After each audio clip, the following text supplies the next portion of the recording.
하나님 말씀은 열왕기상 7장 27절에서 39절까지입니다.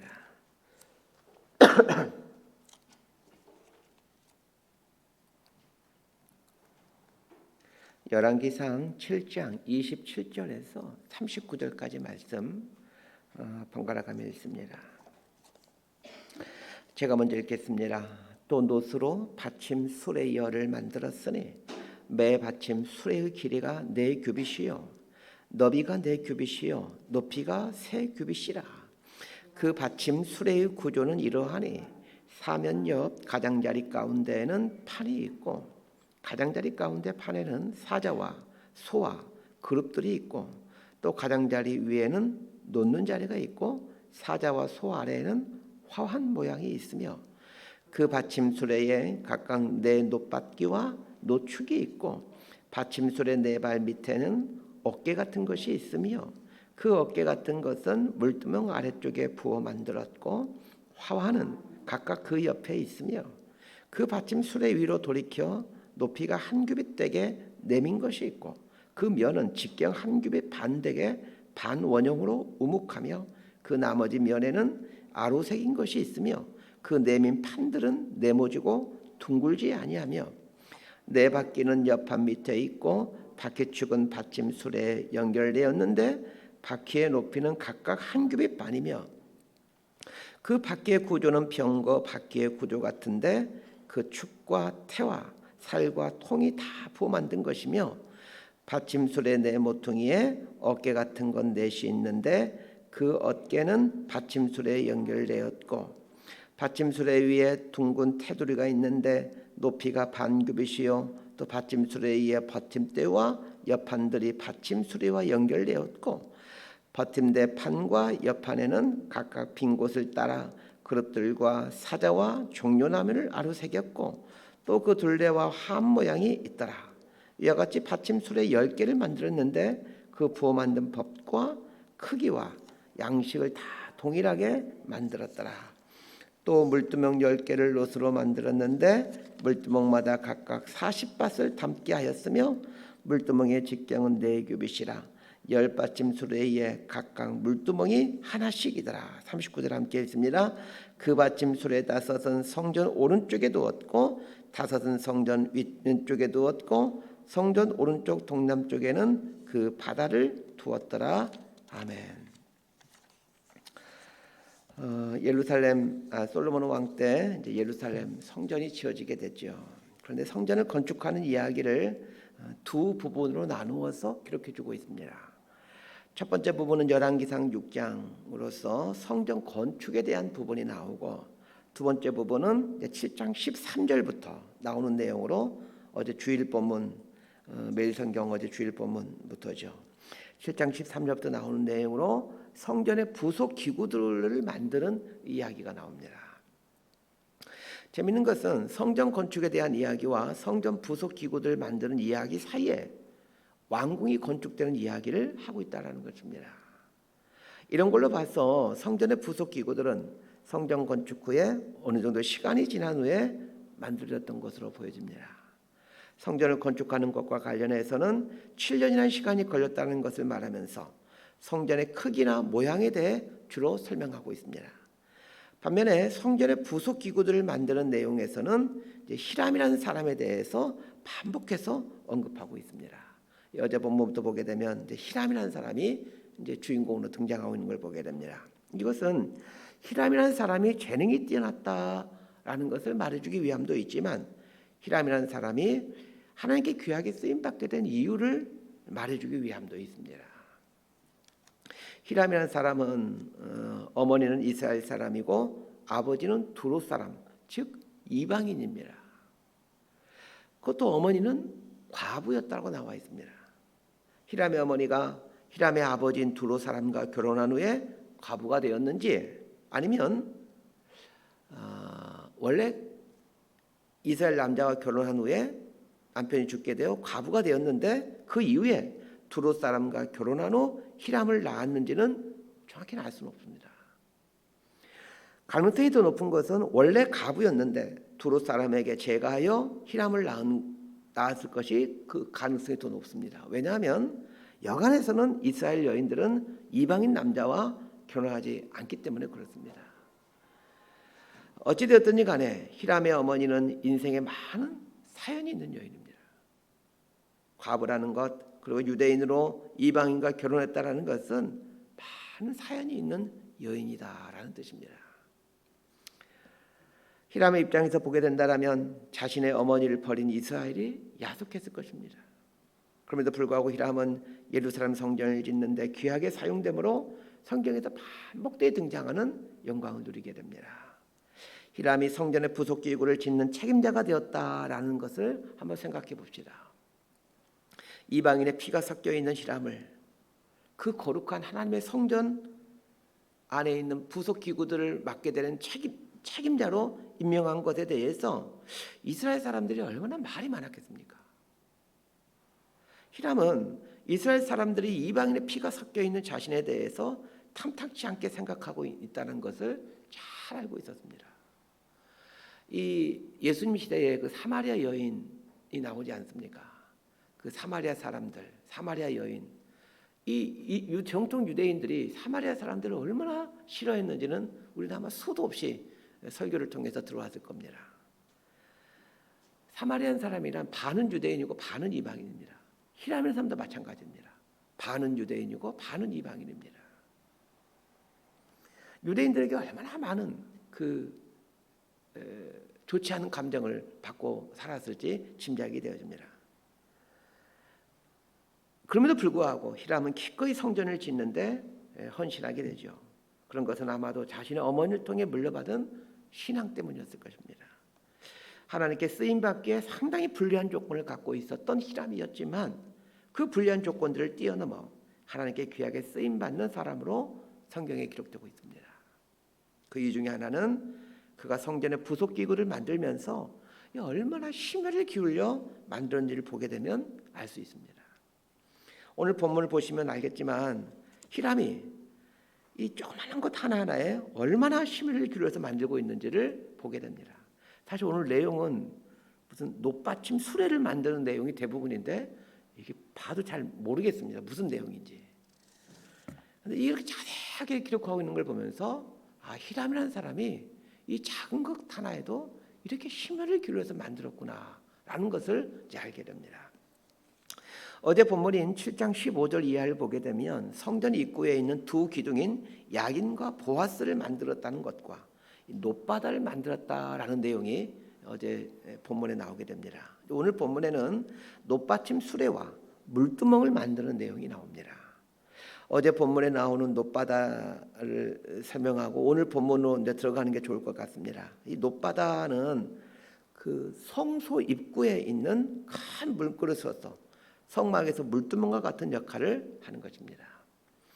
그런데 오늘 본문에 보면 또 물두멍이라는 것이 나옵니다.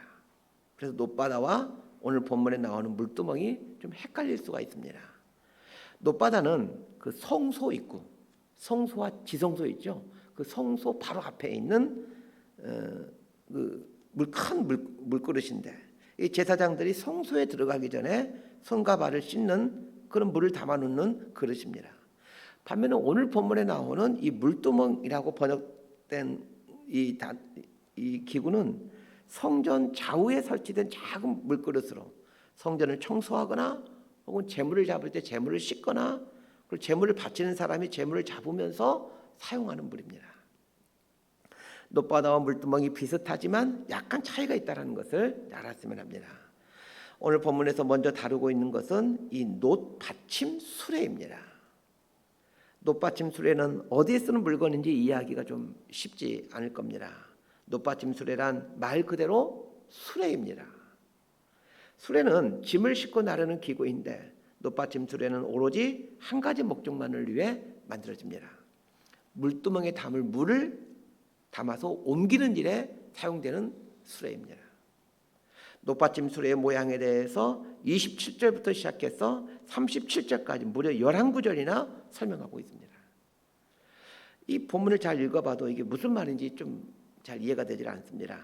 간단하게 설명하면 놋받침 수레는 10개를 만들었는데 수레의 길이와 폭은 한 2m 정도 되고 높이는 1.5m 정도 되는 수레이다라고 생각하시면 됩니다. 그 공사장 같은 곳에서 흙이나 어떤 물건을 나를 때 사용되는 그 작은 수레의 한 2배 정도 되는 크기라고 생각하시면 됩니다. 혹시 좀 연세가 드신 분들은 아마 리어카를 보신 분들이 많이 있을 텐데 그 리어카 정도의 크기라고 보시면 딱 좋을 것 같습니다. 높받침 수레가 하는 일이 물두멍에 물을 옮기는 일이기에 간단하게 만들어졌을 것 같지만 그렇지가 않습니다. 수레에 여러 가지 문양을 넣게 되는데 그 문양이 갖고 있는 의미가 중요합니다. 수레에 새겨진, 그러니까 리어카라고 생각하시기 바랍니다. 그 리어카 수레에 새겨진 문양은 사자와 그릇 모양의 문양이 있고 화환 모양의 문양이 새겨져 있습니다. 물두멍의 물은 예수님의 보혈을 의미하기도 하고 하나님의 말씀을 의미하기도 합니다. 물두멍의 물을 옮길 수레에 새겨진 문양들 모두는 우리 그리스도인들이 어떤 자세로 살아야 되는지를 설명해 주고 있습니다. 오늘 설교의 핵심이 이것입니다. 그 수레에 새겨진 문양들은 우리 그리스도인들이 어떻게 하나님을 섬길 것인가를 말해주는 것들이다라고 이해하시면 좋을 것 같습니다. 자, 사자 문양이 새겨져 있는데 사자는 동물의 왕이기도 하면서 성경에서는 메시아를 가리킬 때 사용되곤 합니다. 창세기 49장에 보면 야곱이 12아들에 대해서 예언하면서 유다를 가리켜서 뭐라고 예언하냐면 유다는 사자 새끼라 이렇게 말하고 있습니다. 유다 지파에서 메시아가 나오므로 아주 영광스럽게 된다라는 것을 말해준 표현이죠. 그래서 사자는 성경적으로 메시아, 왕을 뜻합니다. 소는 근면함, 성실함을 뜻합니다.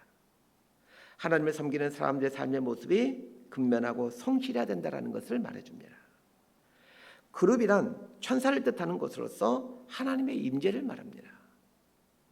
성전의 물두멍에 담을 물을 옮기는 일이 보잘것없고 사소한 일처럼 보일지라도 하나님의 임재하심 속에 있다는 걸 기억하면서 하나님 앞에서 봉사하라라는 뜻으로 해석하면 좋을 것 같습니다. 마지막으로 높받침에는 화환 문양이 새겨져 있는데 화환은 기쁨을 의미합니다. 하나님을 섬길 때는 기쁨으로 섬겨야 된다라는 의미로 보시면 좋을 것 같습니다. 사실 높받침 수레는 물두멍에 담을 물을 옮기는 도구에 불과하기에 그렇게 중요한 것은 아닙니다. 그럼에도 불구하고 11구절이나 높받침 수레에 대해서 자세하게 기록하고 있는 것은 이 히람이라는 사람이 아주 이 작고 사소한 부분이라 알 수 있는 높받침 수레에도 얼마나 심혈을 기울였는지를 말해주기 위함입니다. 어제 본문에 보게 되면 히람을 설명하면서 이렇게 설명하고 있습니다. 히람은 모든 놋일에 지혜와 총명과 재능을 구비한 자이더니 이렇게 말해주고 있습니다. 기술자가 재능만 있으면 되지 지혜와 총명까지 있을 필요는 없습니다. 그럼에도 불구하고 히람에 대해서 지혜와 총명을 구비했다 이렇게 말해주고 있습니다. 물두멍에 담을 물을 옮기는 수레 하나에도 하나님을 신앙한다라는 것이 무엇인지를 담아놓으려고 했던 이 히람의 마음, 정신 자세, 삶의 자세를 보라는 겁니다. 하나님을 사랑하지 않으면 또한 하나님을 신앙하는 것에 대해서 진지한 고민이 없이는 이런 문양들이 나올 수가 없습니다. 성경 건축과 관련하여 히람에 대한 이야기를 기록해주고 있는 것은 우리 그리스도인들이 이 히람의 자세를 갖고 하나님을 섬기고 신앙에 대해서 진지하게 고민해 보라는 의도일 겁니다. 또한 높받침 수레에 대해서 자세하게 설명하고 있는 이유는 보잘것없고 사소한 일처럼 보이는 이 물두멍에 물을 옮기는 수레 하나를 만든 데에도 이렇게 심혈을 기울여서 만들었다는 것을 말해주면서 우리 또한 작고 사소한 일이라 할지라도 마음을 다해 주어진 일을 기쁨으로 감당하라는 뜻입니다. 교회에서 맡겨진 일이 보잘것없고 사소한 일이라 할지라도 최선을 다해 섬겨가라는 뜻입니다. 38절에서 39절까지 말씀 함께 읽습니다. 시작. 또 물두멍 10개를 롯으로 만들었는데 물두멍마다 각각 40밭을 담게 하였으며 매 물두멍의 직경은 4규빗이라 10받침 수레 위에 각각 물두멍이 하나씩이더라. 그 받침 수레 5은 성전 오른쪽에 두었고 5은 성전 왼쪽에 두었고 성전 오른쪽 동남쪽에는 그 바다를 두었더라. 여기에 나오는 물두멍은 위에서 설명드린 것처럼 놋바다와는 조금 다른 역할을 합니다. 놋바다가 제사장들이 성소에 들어갈 때 손과 발을 씻는 물을 담아두는 그릇이라면, 물두멍은 제물을 씻고 제사를 드리는 사람이 제물을 드릴 때, 그리고 성전을 청소할 때 사용되는 그 물을 담아놓는 그릇입니다. 성전 건축을 설명하면서 물두멍과 물두멍에 물을 담을 수레에 대해, 심지어는 수레가 위치해 있을 장소까지 설명하는 이유가 무엇일까를 곰곰이 생각해 보셔야 됩니다. 어제 본문에 놋바다가 나오는데, 놋바다는 제사장의 손과 발을 씻는 물을 담아놓는 그릇인데, 이걸 어제 본문에서 자세히 설명해 주고 있었습니다. 오늘 본문에서도 제물을 씻고 제물을 드린 사람들이 사용할 물에 대해서 자세하게 설명하고 있습니다. 놋바다에 있는 물이나 물두멍에 있는 물은 모두 예수님의 보혈을 의미하면서 동시에 하나님의 말씀을 의미합니다. 하나님을 믿는 신앙생활을 이해하는 아주 중요한 키가 예수님의 보혈과 하나님의 말씀입니다. 성전은 하나님의 집입니다. 성전에 들어간다라는 말은 하나님 앞에 나아간다라는 뜻입니다.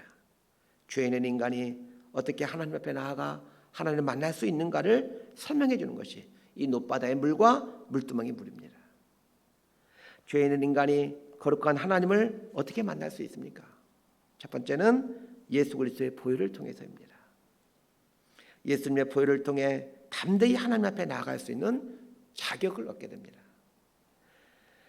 그러나 자격을 갖게 되었다고 해도 하나님과의 친밀한 어떤 관계, 친밀한 만남을 갖기 위해서는 하나님의 말씀으로 거룩하게 되어가는 삶을 살아야만 가능합니다. 이것은 마치 이 부모와 자녀와의 관계에서도 설명할 수 있을 것 같습니다. 자녀는 부모에게 나아갈 수 있는 자격이 있습니다. 자녀는 부모인 제 방에 어느 때나 들어올 수 있는 자격이 있습니다. 아무 일반인들은, 저랑 상관없는 사람들은 제가 자고 있는 안방에 막 들어올 수 없습니다. 그러나 제 자녀들은 저희 부부가 쓰는 안방에 들어올 수 있습니다. 자녀는 이렇게 부모에게 나아갈 수 있는 자격이 있죠. 그렇다고 모든 자녀들이 부모에게 살갑게 나아가는 것은 아닙니다. 모든 자녀들이 부모와 살가진 그 살갑게 관계를 맺고 있는 자녀들이 있는 건 아닙니다. 부모와 자식 사이임에도 어색하고 불편한 자식들이 있곤 합니다. 그리스도인이 되었다는 것은 예수 그리스도의 보혈의 공로로 죄를 용서받았다는 뜻입니다. 그래야 하나님 앞에 담대히 나아갈 수 있게 됐다. 히브리서의 고백처럼 그리스도의 보혈을 의지하여 담대하게 하나님 앞에 나아가게 되었다. 그 말씀처럼 예수 그리스도의 보혈의 공로로 하나님 앞에 담대하게 나아갈 수 있게 되었습니다. 그러나 여러분 경험해 보셨겠지만 하나님과의 이 친밀함은 예수 그리스도의 보혈로 죄를 용서받았다라는 것만으로 생겨나지 않습니다. 이미 우리가 예수님의 보혈로 모든 죄가 다 용서받았지만 평상시의 삶에서 하나님이 천길만길 멀어지게 느껴질 때가 아마 많이 있을 겁니다. 그건 무엇입니까? 분명히 우리가 예수 그리스도의 보혈로 하나님 앞에 담대히 나아갈 수 있는 자격을 얻었지만 왜 하나님이 그렇게 천길만길처럼 멀게 느껴지고 그 하나님이 가까이 느껴지지 않는 이유가 무엇입니까? 그것은 하나님의 말씀으로 거룩하게 하는 삶을 살지 않기 때문입니다. 한번 속는 셈 치고 제 말을 믿어보시길 바랍니다. 하나님의 말씀으로 날마다 샤워하고 말씀 안에 머물러 살아가 보십시오. 하나님이 아주 가까이 느껴집니다. 반면에 말씀과는 상관없이 살면서 겨우 주일에 예배 한번 드리러 오는 것 하면서 신앙생활 잘하고 있다라고 생각하며 살고 있다라면 아마도 평상시 하나님이 거의 느껴지지 않으실 겁니다. 날마다 말씀으로 나를 거룩하게 해갈 때만이 하나님이 가까이 계심을, 하나님이 살갑게 느껴지게 됨을 아마 경험하게 될 겁니다. 이런 과정을 통해서 그 하나님과 동행감이 무엇인지를 우리는 배워가게 됩니다. 말씀 정리합니다. 오늘 두 가지를 기억했으면 합니다. 첫 번째는 히람이라는 사람이 사소한 것에서 세심하게 심혈을 기울여 성전의 기구들을 만들어 갔던 것처럼 나에게 맡겨진 일이 작고 사소할지라도 그 마음을 다해 성실하게 하나님을 섬겨보십시오. 하나님 앞에서 작고 사소한 일이 어디 있겠습니까? 제 이야기를 해서 참 죄송합니다. 저는 대학교 2학년 때부터 대학을 졸업할 때까지 그 서울에 있는 그 유명한 교회죠. 온누리교회 소년부 교사로 섬겼습니다.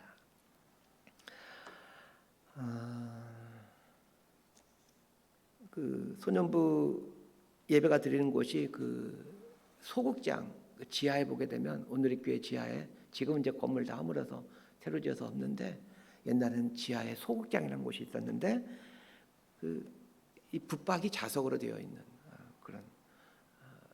그런 장소였습니다. 자석만 한 200석에서 300석 정도 되는 꽤 규모가 넓은 그런 공간이죠. 그 온누리교회가 워낙 프로그램이 많고 활동이 많은 교회인지라 평일에도 교회 모든 그 장소들이 놀 틈이 없습니다. 소년부 예배가 주일 9시에 드려지는데 아침에 가게 되면 이 소극장이 아주 난장판입니다. 토요일 밤 늦게까지 지금은 별로 유명하지 않는데 90년대에는 그 경배와 찬양이라고 우리 한국교회 예배 분위기를 완전히 다 바꿔놓은 게 경배와 찬양팀인데 그 경배와 찬양팀이 굉장히 유명하지 않았습니까? 그 경배와 찬양팀이 뭐 수백 명이 되죠. 이 사람들이 밤 늦게까지 거기서 집회를 하고 거기서 막 새벽까지 이제 사역하다가 돌아갑니다. 그럼 주일 아침에 와보게 되면 뭐 여기가 뭐 난장판이 되어 있는 거죠. 대학교 2학년 때부터 대학 마치고 군대 갈 때까지 매 주일날 아침 7시 20분에 도착해서 이 소극장 청소하는 일을 했습니다. 3년 동안 교사로 봉사하는데 2년 동안은 반도 없이 보조교사로 일하다가 군대 가기 전에 1년 전에야 겨우 반을 맡겨주었습니다. 보조교사 보니까 반 맡은 선생님이 결석하면 이제 그 반에 가서 공과 공부를 하곤 했습니다. 근데 제가 이제 이 소극장을 늘 청소하는 일을 했는데 사실 청소하는 일 누가 시킨 일도 아니고 또 뽀대나는 일도 아니죠. 아마 그 청소를 아마 그 교회학교 선생님들 중에 어느 누구도 제가 청소한 거를 아마 몰랐을 겁니다. 그냥 교회 청소하신 분이 청소하겠구나 이렇게 생각했을 겁니다. 누가 알아주지 않아도 칭찬해주지 않아도 작고 사소한 일에 최선을 다해 보시길 바랍니다. 그렇게 대학을 마치고 저는 이제 군대를 갔습니다. 3년 3개월 장교로 군생활을 하고 있는데 그 제대하기 전 한 달 전쯤에 군대 행정반에 온누리교회에서 전화가 왔습니다. 한 달 뒤에 제대하고 있다는 걸 알고 있는데 다른 데 갈 생각하지 말고 온누리교회 교육자로 이미 교회에서 결정됐으니 이제 교회로 오라는 그런 내용의 전화였습니다. 저는 사실 신학을 한 번도 공부해보지 않고 그 큰 온누리교회 전도사가 되었습니다. 아무리 작고 사소한 일을 할지라도 그 최선을 다해서 한번 섬겨보시길 바랍니다. 두 번째 기억할 것은 하나님께 나아갈 수 있는 길은 예수 그리스도의 보혈을 통해서만이 가능하다는 것. 그리고 하나님을 더 친밀히 만나고 느끼는 길은 하나님의 말씀으로 거룩한 삶을 살리라는 것을 기억하시길 바랍니다. 하나님을 만지고 느끼고 그분과 더불어서 살아가는 삶이 영생입니다. 죽어서 천국 가는 것이 영생이 아니라 이 땅에서 살아가는 동안 하나님을 느끼고 하나님의 현존하심 속에서 살아가는 것, 그것이 영생입니다. 과부인 어머니와 이방인 아버지 사이에서 태어나 하나님의 스시에게는 불리할 것만 같은 상황에 있던 이람이 이스라엘의 자랑이요 긍지인 이 위대한 하나님의 성전과 관련해서 유일하게 그 이름이 기록되었다는 것을 꼭 기억하시길 바랍니다. 하나님이 어떤 사람을 사용하시고 기뻐하시는지를 눈여겨보시길 바랍니다. 하나님이 주신 영생의 기쁨을 누려가며 하나님과 친밀한 관계를 누리며 복된 삶을 살아가는 저와 여러분의 삶이 되기를 진심으로 소망하고 축복합니다. 기도하겠습니다. 하나님 아버지, 사람들은 작고 사소한 일을 멀리하지만 하찮게 여기지만 그건 하나님은 작고 사소한 일을 보고 있다는 것을 알게 됩니다. 하나님 앞에서 살아가고 있음을 한시도 잊지 않게 되기를 원합니다. 예수님의 보혈의 공로로 하나님 앞에 담대하게 나아갈 수 있는 자격이 생겼음을 합니다. 하나님의 말씀으로 정결케 되어지고 거룩게 되어져 어디에나 계시는 하나님을 더 깊이 만나고 경험해가는 하나님과의 동행하는 삶을 살아가게 하여 주옵소서. 예수님 이름으로 기도드리옵나이다.